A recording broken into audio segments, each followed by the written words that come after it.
Hello everyone, आज हम जो है कॉस्टिंग का नेक्स्ट जो टॉपिक करने जा रहे हैं वो है हमारा मेथड्स ऑफ कॉस्टिंग।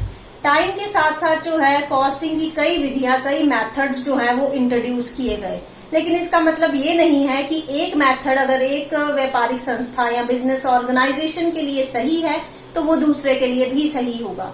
कौन सा मेथड यूज किया जाएगा किसी भी बिजनेस ऑर्गेनाइजेशन पे, ये डिपेंड करता है उसकी फीचर्स पे, उसके कैरेक्टरिस्टिक्स पे कि व्यवसाय छोटा है, बड़ा है, किस तरह का वो प्रोडक्शन कर रहा है, कौन सा प्रोडक्ट वहां पे बन रहा है, कौन सी मार्केट में वो काम कर रहा है।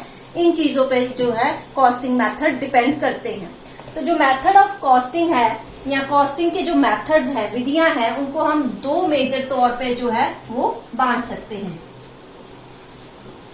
फर्स्ट आ गया आपका specific order costing, specific order costing, और सेकंड आ गया आपका ऑपरेशन कॉस्टिंग। ऑपरेशन कॉस्टिंग में जो है ये दो मेथड्स जो हैं हम इसमें जो है बांट सकते हैं। अब फर्दर जो है क्या होता है इसमें स्पेसिफिक ऑर्डर कॉस्टिंग में क्या होता है कि ये विधि वहां अपनाई जाती है जहां पे जो है जो प्रोडक्शन है वो कस्टमर की रुचि के अनुसार, उसकी टेस्ट के अनुसार जो है उत्पादन किया जाता है। उसके टेस्ट अलग हो सकता है, वो किसी पर्टिकुलर डिजाइन की प्रेफरेंस कर सकता है। तो इसमें जो है कैसे उत्पादन किया जाएगा ये इस चीज पे डिपेंड करता है। ये ज्यादातर जो है जैसे कपड़े से ड्रेस बनाई जा रही है तो हर किसी का जो है कपड़ा कौन सा लगेगा, कौन सा डिजाइन से ड्रेस बनेगी, ये सबकी पसंद जो है अलग अलग हो सकती है। तो स्पेसिफिक ऑर्डर कॉस्टिंग में जो है हम फर्दर इसको तीन हिस्सों में जो है बांट सकते हैं। फर्स्ट आ गया आपका जॉब कॉस्टिंग। जॉब कॉस्टिंग जो है वो किसी ग्राहक की विशेष पसंद, मतलब हर ग्राहक की, हर कस्टमर की पसंद जो है अलग अलग है, उसके अकॉर्डिंगली होती है। इसमें प्रोडक्शन उसके अकॉर्डिंगली किया जाता है। जैसे सूट का एग्जांपल देती हूं मैं कि हर किसी के कपड़े की चॉइस, उसके साइज की जो है प्रेफरेंस, उसके डिजाइन की प्रेफरेंस अलग अलग होगी। तो ये छोटे टाइम पीरियड के लिए जो है ये उत्पादन होता है। पहले ग्राहक से ऑर्डर लिया जाता है, फिर उसके बाद जो है उस ऑर्डर का उत्पादन जो है किया जाता है। या पर्टिकुलर टाइप का फर्नीचर मुझे चाहिए तो कौन सी लकड़ी उसमें लगनी चाहिए, कौन सा पेंट होना चाहिए, ये जो है आपका जॉब कॉस्टिंग में इंक्लूड किया जाता है। इसके अलावा जो मैरिज कार्ड इनविटेशन छपवाए जाते हैं तो वो हर किसी की चॉइस, हर किसी का उसमें जो है टेस्ट जो है वो अलग अलग होता है। तो ये आपका जॉब कॉस्टिंग आया। सेकंड आया आपका बैच कॉस्टिंग। बैच कॉस्टिंग में जो है हम ग्राहकों से छोटे छोटे ऑर्डर्स लेके एक ग्रुप बनाते हैं और फिर उस ग्रुप पे काम जो है उस ग्रुप के अकॉर्डिंगली जो उत्पादन है वो किया जाता है। उस ग्रुप को हम बैच बोलते हैं। तो बैच कॉस्टिंग में हम पूरे ग्रुप की लागत कैलकुलेट करते हैं, उस ग्रुप में बनने वाले, उस बैच में बनने वाले यूनिट्स को देखते हैं और उनको डिवाइड करके जो है पर जो यूनिट है वो कॉस्ट निकाली जा सकती है।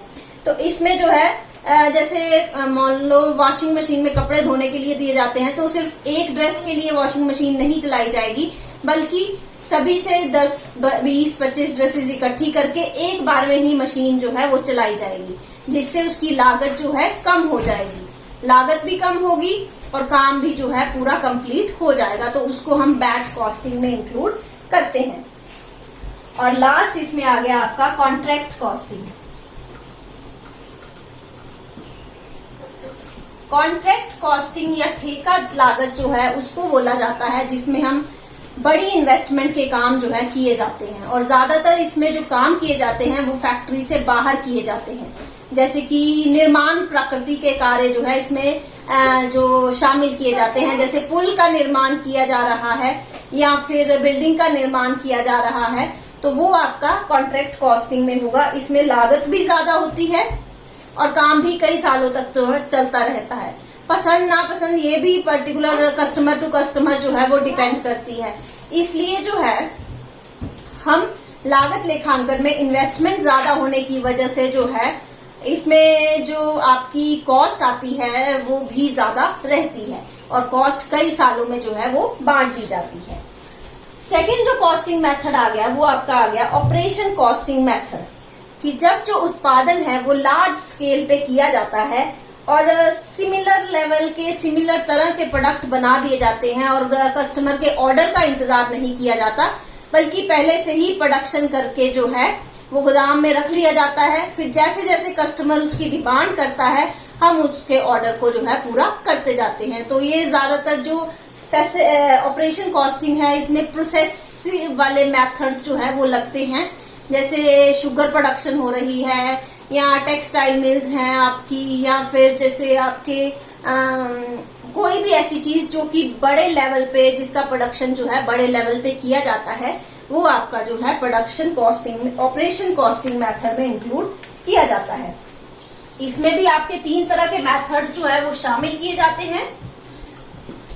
फर्स्ट आ गया आपका प्रोसेस कॉस्टिंग सिस्टम।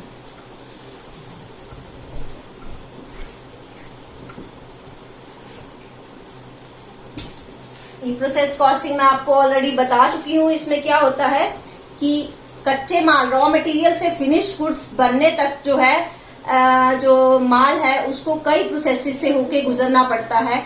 जैसे टेक्सटाइल है तो रुई से धागा, धागे से कपड़ा, कपड़े से शर्ट बन रही है, तो अलग अलग प्रोसेसेस में इसमें जो है गुजरना पड़ता है प्रोडक्ट को, और एक प्रोसेस का जो आउटपुट होता है वो दूसरे प्रोसेस के लिए एज ए इनपुट जो है वो काम करता है।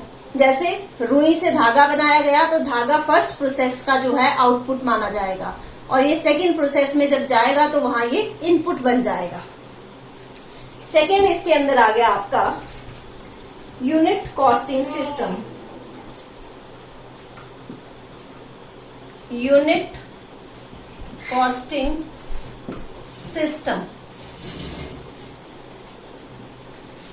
यूनिट कॉस्टिंग सिस्टम जो है इसे हम सिंगल आउटपुट कॉस्टिंग भी बोलते हैं, जहां पे जो है निरंतर उत्पादन जो है चलता रहता है और एक जैसी ही इकाइयां जो है वो बनाई जाती हैं। जैसे आपका सीमेंट उद्योग है या केमिकल जो खाद बनाई जा रही है इसकी इंडस्ट्री है, खान है, ये सारी चीजें जो है आपकी यूनिट कॉस्टिंग सिस्टम में इंक्लूड की जाएंगी। इसमें आपका जो है